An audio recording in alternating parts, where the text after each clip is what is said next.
भारत माता की। भारत माता की। मंच पर विराजमान श्रीमान सुशील मोदी जी, श्री रामविलास जी, श्री नंद किशोर यादव जी, श्री जीतन राम मांझी जी, श्री भूपेंद्र यादव जी, श्रीमान उपेंद्र कुशवाहा जी, श्री सी.आर. पाटिल, श्री जगत प्रकाश नड्डा, श्री अश्विनी चौबे, श्रीमान शाहनवाज, श्री सतपाल जी महाराज, श्रीमान रामनारायण मंडल जी, श्रीमान भूदेव चौधरी जी, श्रीमान N.K. यादव जी, श्रीमती निक्की जी, श्रीमान मनोज यादव जी,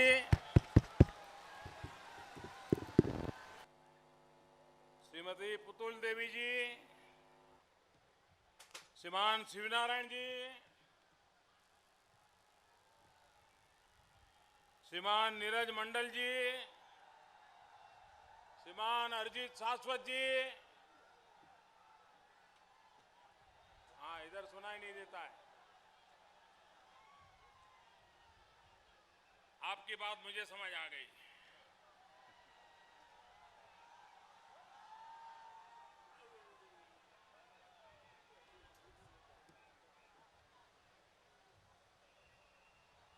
श्रीमान अरिजीत शाश्वत जी, श्री ललन पासवान जी, श्रीमान हिमांशु पटेल जी, श्रीमान अनिल यादव जी, श्रीमान अमर कुशवाहा जी, श्रीमान भास्कर सिंह जी, श्रीमान अभय वर्मन जी, श्रीमान मृणाल शेखर जी, श्रीमान अनिल कुमार सिंह, श्रीमान शिवराज सिंह और विशाल संख्या में पधारे हुए मेरे प्यारे भाइयों और बहनों, शायद इस तरफ सुनाई नहीं देता एक छोटे से हिस्से में।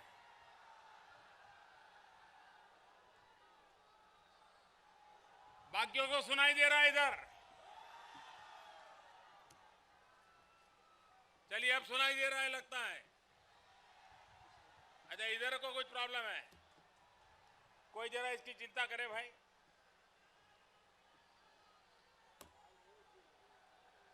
कोशिश कर रहे हैं, कुछ मेल बैठ जाएगा।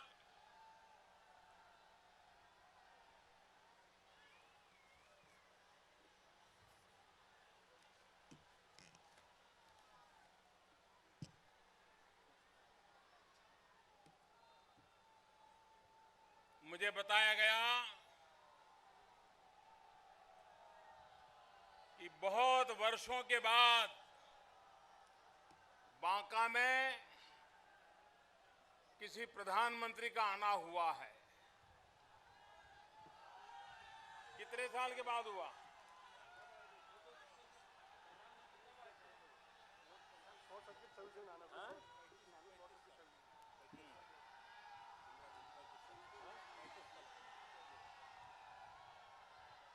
बड़े लंबे अरसे के पहले आए थे, सबको याद भी नहीं है कब आए थे। ये मेरा सौभाग्य है कि मुझे आज बांका की धरती को नमन करने का सौभाग्य मिला है।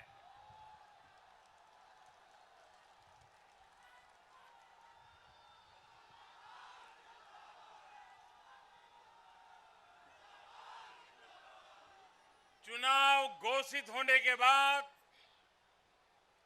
ये मेरी पहली जनसभा है।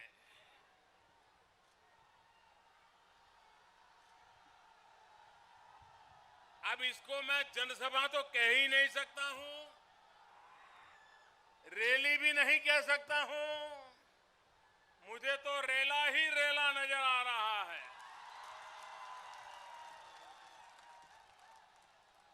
ऐसा विराट जनसागर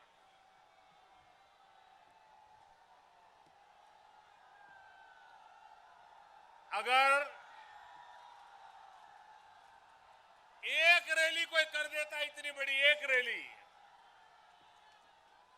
तो भी सारी दुनिया मान लेती कि भाई अब ये बीजेपी और एनडीए की सरकार बन गई।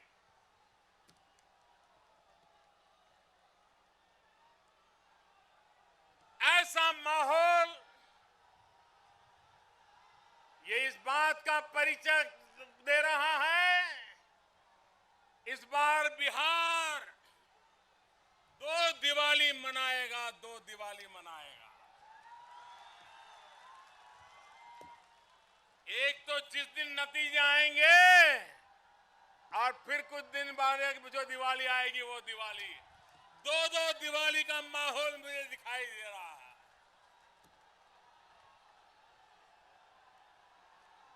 मैं आपकी कठिनाई समझता हूं, वहां उनका कोई प्रॉब्लम हुआ है, सुनाई नहीं दे रहा है आपको, मैं जानता हूं, आप क्षमा करें हमें।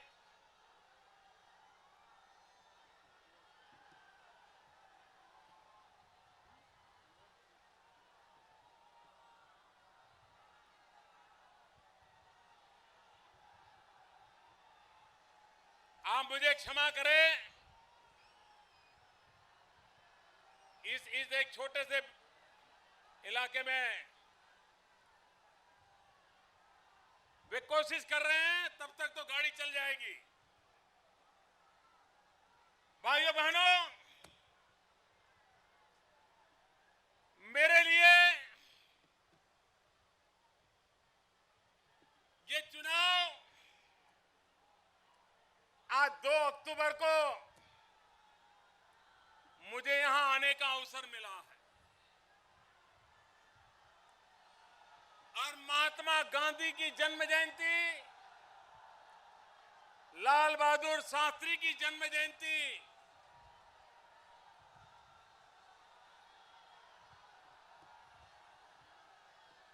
आपकी तकलीफ मैं समझ सकता हूं दोस्तों।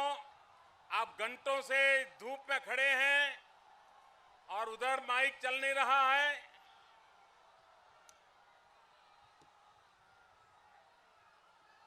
यहां से कुछ करने की जरूरत नहीं, कर रहे हैं।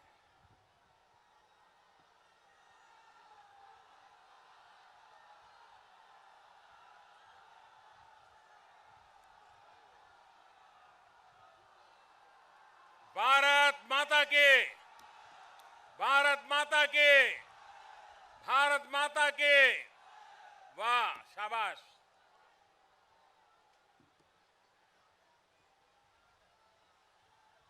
अब ये पॉलिटिकल पंडितों का क्या होगा जी? ये रुतबा, ये माहौल, और अभी तो शुरुआत है। भाइयों बहनों, हमारे आजादी के आंदोलन की तरफ नजर करें तो महात्मा गांधी का चंपारण का सत्याग्रह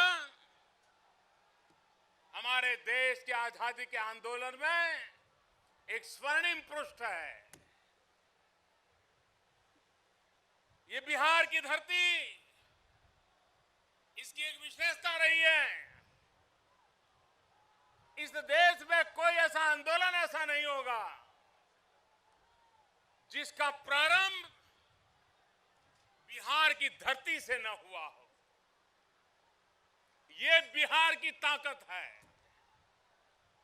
चंपारण का सत्याग्रह जो आजादी के आंदोलन में सत्याग्रह का एक नई मिसाल कायम कर गया, उस महात्मा गांधी की जन्म जयंती पर आज मैं मेरी पहली चुनाव सभा से बिहार की जनता से प्रार्थना करने आया हूं। मैं बिहार से एक ही बात मांगने आया हूं। अगर इस देश को आगे बढ़ाना है, बिहार के आगे बढ़े बिना हिंदुस्तान कभी आगे बढ़ नहीं सकता है।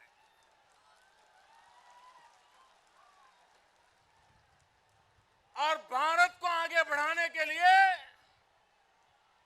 हमारी हमारी सबसे पहली जिम्मेवारी है बिहार को आगे बढ़ाना।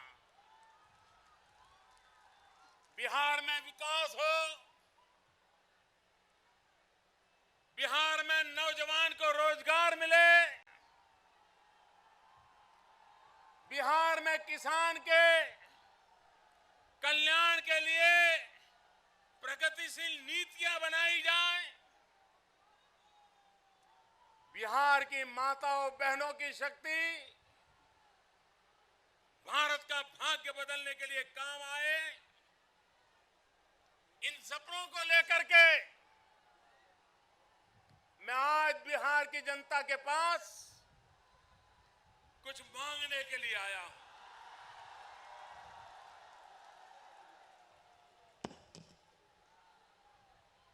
आपका आनंद इस बात का गवाह है कि अब आपको सुनाई दे रहा है,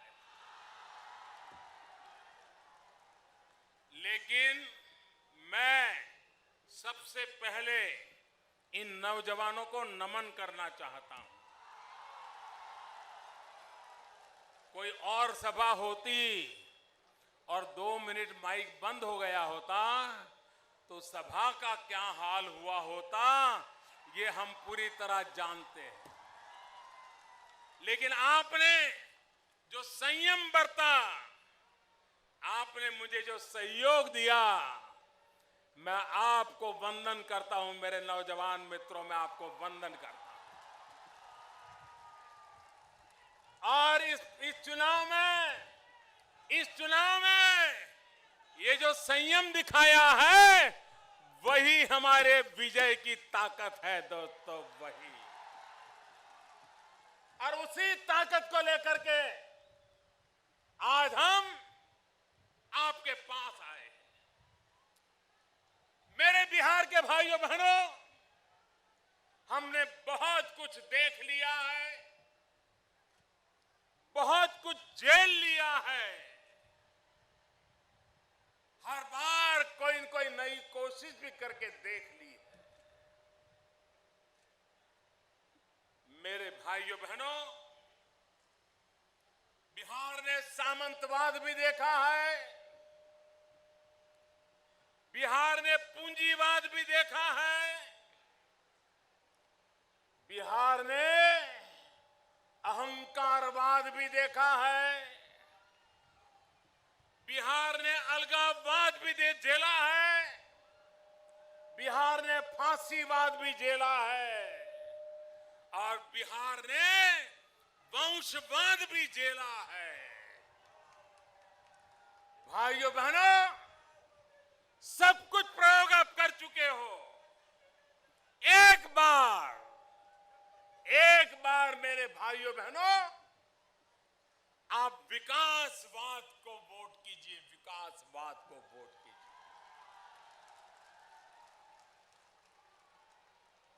हमारी सारी समस्याओं का समाधान विकास में है।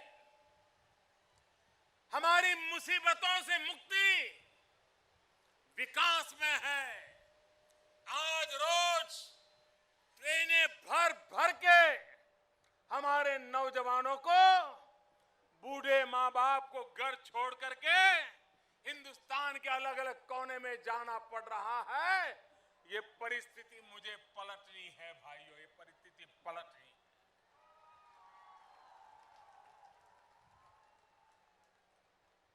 भाइयों बहनों, चुनाव के घोषणा से पहले मैं आया था और मैंने बिहार की जनता के सामने 1.25 लाख करोड़ रुपया का पैकेज घोषित किया था।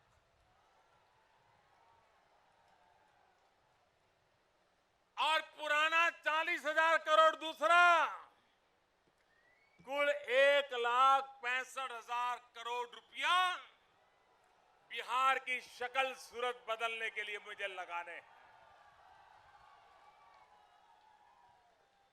भाइयों बहनों, विकास के लिए पूंजी लगती है। आज दिल्ली की सरकार ने बिहार के लिए अपनी तिजोरी खोल के रख दी है भाइयों। और ये दिल्ली सरकार कोई उपकार नहीं कर रही है, ये दिल्ली सरकार कोई एहसान नहीं कर रही है।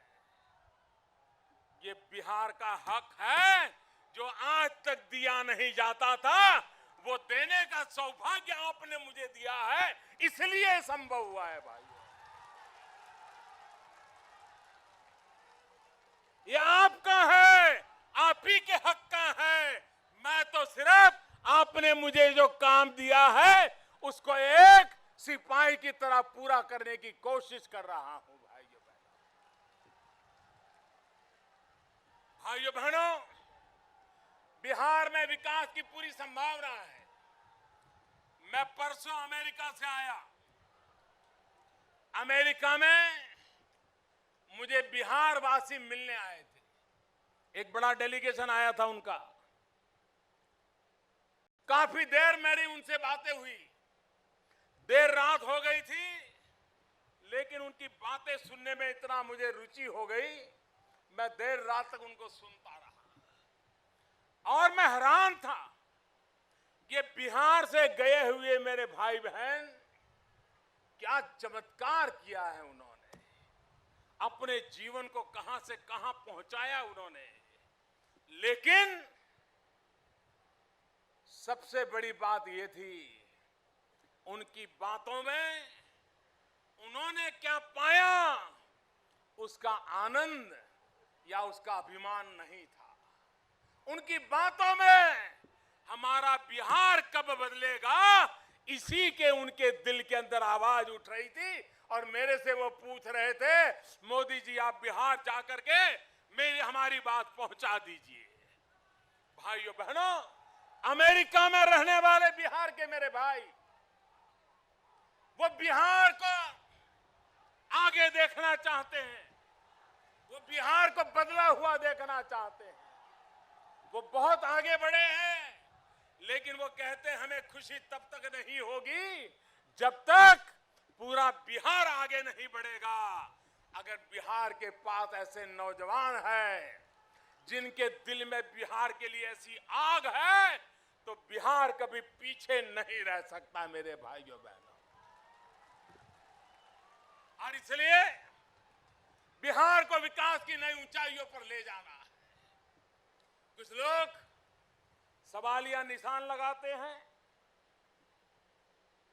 कि मोदी ने कहा है 1,65,000 करोड़ रुपया, लेकिन पता नहीं आएगा कि नहीं आएगा। भाइयों बहनों, मुझे बताइए, अभी जो सरकार है उनके हाथ में 1 रुपया देना चाहिए क्या? जरा बताइए, देना चाहिए क्या?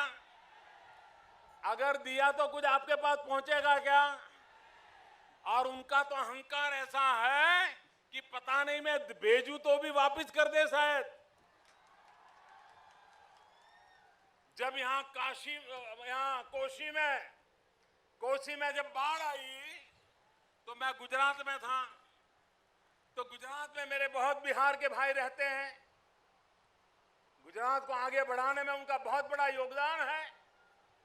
हम सब ने मिलकर तय किया कि तुरंत बिहार में मदद पहुंचानी चाहिए कोसी के भाइयों के लिए। तो सरकार ने 5 करोड़ रुपए का चेक भेजा। इस महाशय को ऐसा गुस्सा आया, वापिस कर दिया। मुझे तो चिंता है कि मैं 1,65,000 करोड़ रुपया देने का तय करूं तो भी शायद इनका अहंकार इतना होगा, वो तो घोषणा कर देंगे हमें नहीं चाहिए, मोदी का पैसा नहीं चाहिए। अरे ये पैसा मोदी का नहीं है, ये बिहार की जनता के हक का पैसा है। लेकिन इन पर मैं भरोसा नहीं कर सकता हूं, कोई भरोसा नहीं कर सकता है।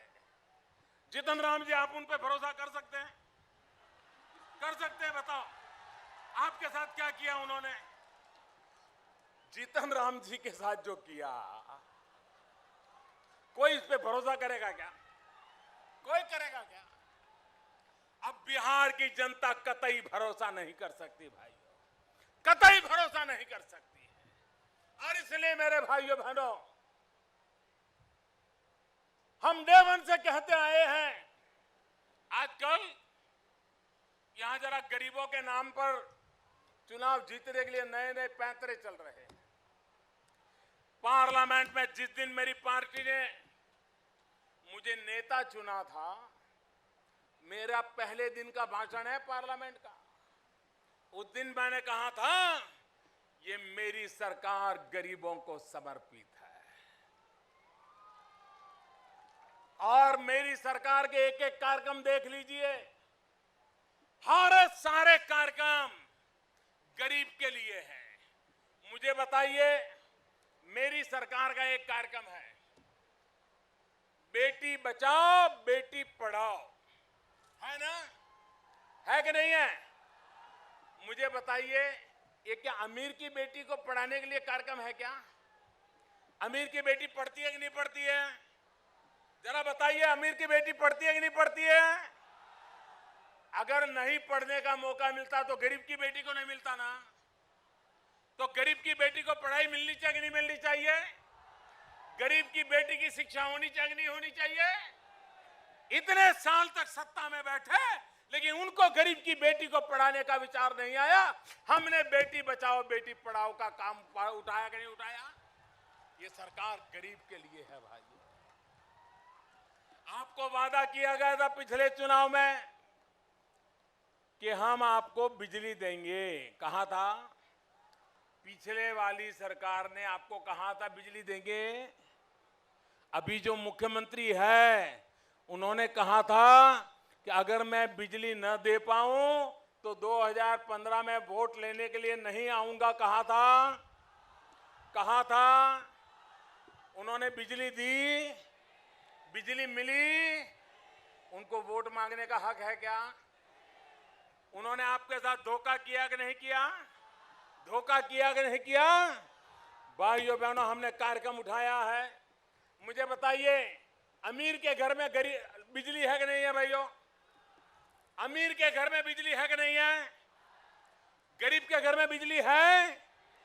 गरीब के घर में बिजली है? गरीब को बिजली मिलनी चाहिए कि नहीं मिलनी चाहिए? मिलनी चाहिए कि नहीं मिलनी चाहिए? मेरी सरकार ने कार्यक्रम चलाया है, 24 घंटे 365 दिन मैं गरीब के घर तक बिजली पहुंचाने का काम करूंगा। यह काम मैंने सर पे लिया है। आप मुझे बताओ भाइयों, कोई अमीर ऐसा है जिसके पास रहने के लिए घर ना हो? अमीर के पास घर होता है कि नहीं होता है? आप जरा जवाब दीजिए तो पता चले, घर होता है कि नहीं होता है? अमीर के पास घर होता है कि नहीं होता है? गरीब के पास घर होता है? गरीब के पास घर होता है? गरीब के पास घर लेने के लिए पैसा होता है?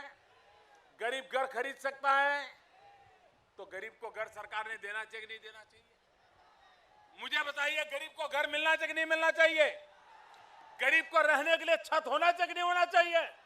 60 साल हो गए भाइयों बहनों, ये गरीबों की बातें करने वाले लोगों ने गरीब को रहने के लिए घर तक नहीं दिया है। मैंने बीड़ा उठाया है भाइयों, मैंने बीड़ा उठाया है कि मुझे हिंदुस्तान के गरीब से गरीब व्यक्ति को भी जब आजादी के 75 साल होंगे 2022 में, तब तक हिंदुस्तान के हर गरीब को उनका अपना घर हो, ये काम मैंने उठाया है। ये काम गरीबों का है कि नहीं है मेरे भाइयों? गरीबों की सेवा किए बिना देश का कल्याण होने वाला नहीं है। इसलिए मेरे भाइयों बहनों, मेरी सरकार गरीबों का कल्याण करने के लिए विकास की योजनाओं को लेकर के देश में परिवर्तन लाने का एक प्रयास कर रही है।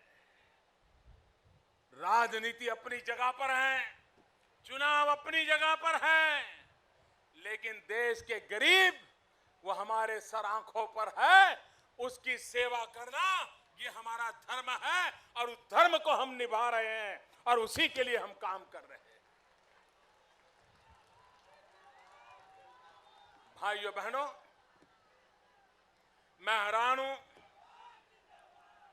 यहां पर सरकार कैसी चली है।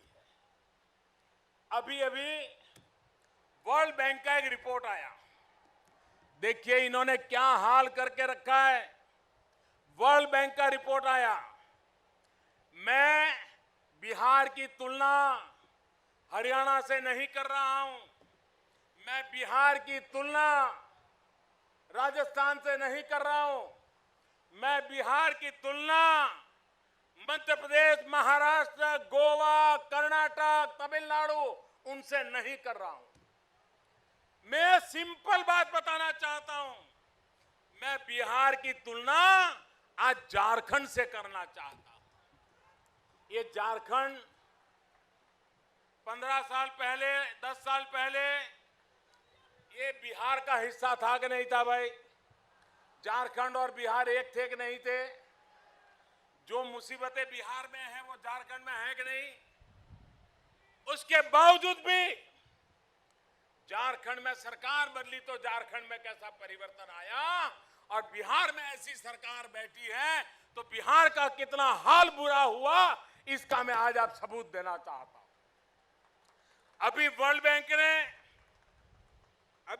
बैंक ने एक सर्वे किया और सर्वे करने के बाद उन्होंने निकाला कि कौन से राज्य हैं कि जहां उद्योग लगाना सरल है, कौन से राज्य हैं जहां व्यापार करना सरल है, कौन से राज्य हैं जहां की सरकार कानून व्यवस्था अच्छी रखती है ताकि लोग यहां आकर के पूंजी लगा सकते हैं।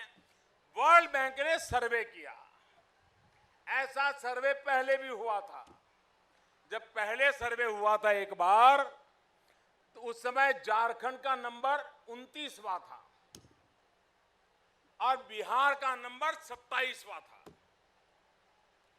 अभी पिछले 2 हफ्ते पहले दोबारा वर्ल्ड बैंक ने सर्वे किया और वर्ल्ड बैंक ने देखा कि बिहार अभी भी 27वें नंबर पे खड़ा है और झारखंड कहां पहुंचा मालूम है? झारखंड 29वें नंबर से तीसरे नंबर पे आ गया, तीसरे नंबर पर आ गया।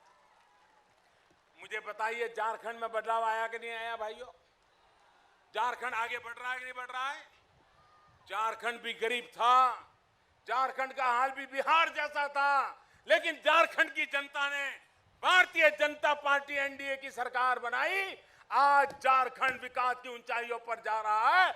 मैं आपको वादा करने आया हूं, बिहार को भी हम आगे ले जाएंगे और नई ऊंचाइयों पर ले जाएंगे और बिहार को भी विकास की नई स्थिति पर ले आएंगे।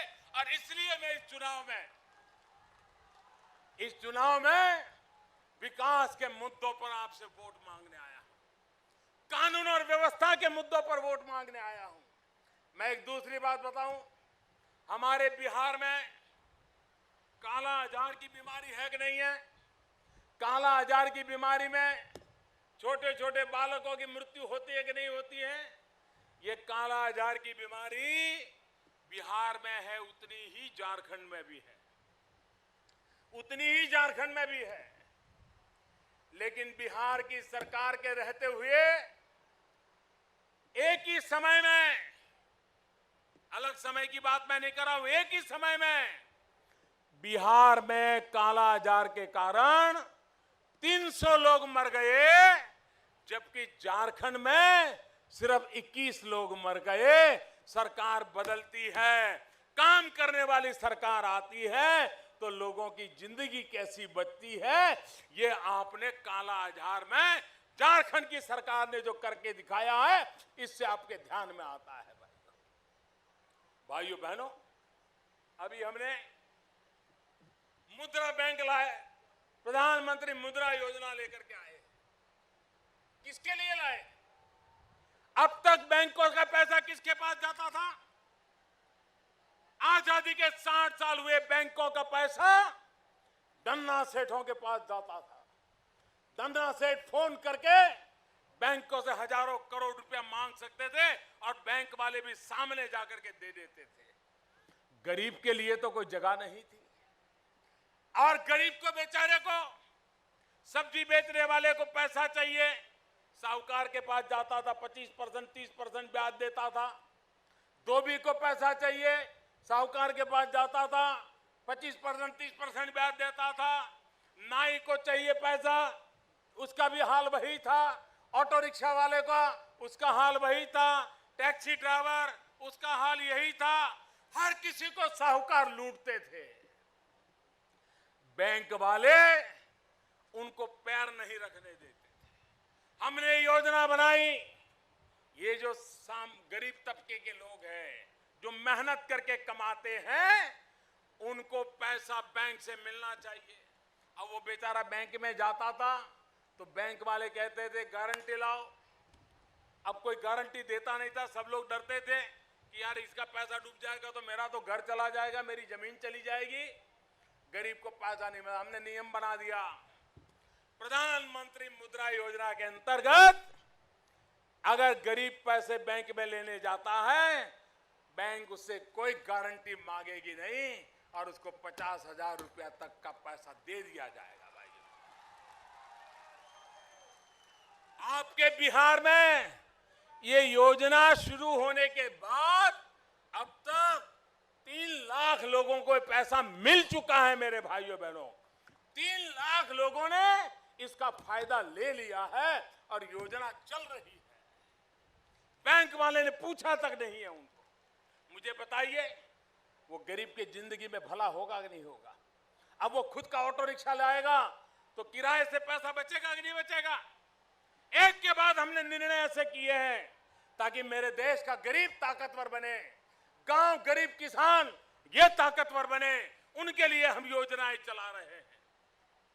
और इसलिए मेरे भाइयों बहनों, बिहार का भाग्य बदलने के लिए, बिहार को विकास की नई ऊंचाइयों पर ले जाने के लिए इस चुनाव में आप वोट कीजिए, भारी मात्रा में वोट कीजिए और ऐसी एक मजबूत स्थिर सरकार बनाइए जो बिहार की खास करके नौजवानों की आशा अपेक्षाओं को पूर्ण करे, बिहार में रोजगार के अवसर पैदा करे, बिहार के नौजवान को बूढ़े मां बाप को छोड़ करके बिहार छोड़ करके जाना न पड़े, ऐसी परिस्थिति पैदा करनी है। आज हमारे सभी साथी, श्रीमान उपेंद्र कुशवाहा जी हो, जतिन राम मांझी जी हो, हमारे रामविलास पासवान जी हो, सुशील जी हो, नंद किशोर जी हो, सारी हमारी टीम एक बनकर के बिहार के भाग्य को बदलने में लगी हुई है। और मैं आपको विश्वास दिलाता हूं, एक बार आप निर्णय कर लीजिए, मैं आपकी सेवा में खड़ा रह जाऊंगा। हर पल बिहार के साथ खड़ा रह जाऊंगा, कंधे से कंधा मिलाकर के आपके साथ चलूंगा और मैं दिखा के रहूंगा कि हिंदुस्तान का बदलाव बिहार से शुरू हो रहा है। अब हिंदुस्तान को आगे बढ़ने से कोई रोक नहीं सकता।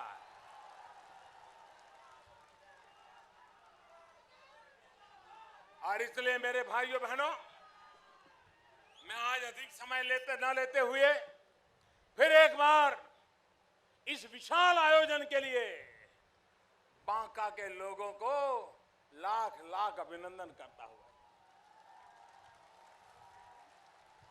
जनता जनार्दन के ऐसे विराट रूप का दर्शन करना ना, ये भी एक सौभाग्य होता है, सौभाग्य होता है। इतनी जनता जनार्दन जब आशीर्वाद देती है तो एक नई शक्ति पैदा होती है। भाइयों बहनों, ये हमारा इलाका कुछ मात्रा में माओवाद, नक्सलवाद, उन्होंने कभी न कभी अपना परिचय देने की कोशिश की है। आज गांधी जयंती है, अहिंसा के लिए जीवन भर जूझने वाले महापुरुष का जन्मदिन है। मैं माओवाद के रास्ते पर गए हुए नौजवानों से कहना चाहता हूं, हिंसा से कभी समस्याओं का समाधान नहीं होता है। धरती को खून के रंग से लाल कर करके आप भाग्य नहीं बदल सकते हो। समय की मांग है, हिंसा का रास्ता छोड़िए, मुख्य धारा में आइए, कंधे से कंधा मिला करके अपने इस इलाके के बदलाव के लिए आगे आइए। भाइयों बहनों, जो लोग बुलेट पे भरोसा करते हैं, मैं उनको कहना चाहता हूं, बुलेट की कोख से विनाश पैदा होता है, विनाश। बुलेट की कोख से सिवाय विनाश कुछ पैदा नहीं होता है, लेकिन बैलेट की कोख से विकास पैदा होता है। और इसलिए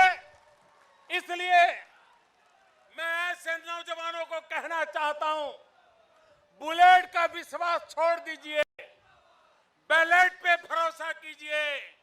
बुलेट ने विनाश दिया है, बैलेट विकास की गारंटी है। और इसलिए हम बैलेट पर भरोसा करें, मतदान पे भरोसा करें, चुनाव के दिन सही जगह पर बटन दबा करके एनडीए को विजयी बनाएं। इसी एक अपेक्षा के साथ आप सबका बहुत बहुत धन्यवाद। दोनों मुट्ठी बंद करके पूरी ताकत से बोलिए, भारत माता की। ऐसे नहीं, आवाज दूर दूर तक जानी चाहिए। भारत माता की, भारत माता की, भारत माता की। बहुत बहुत धन्यवाद।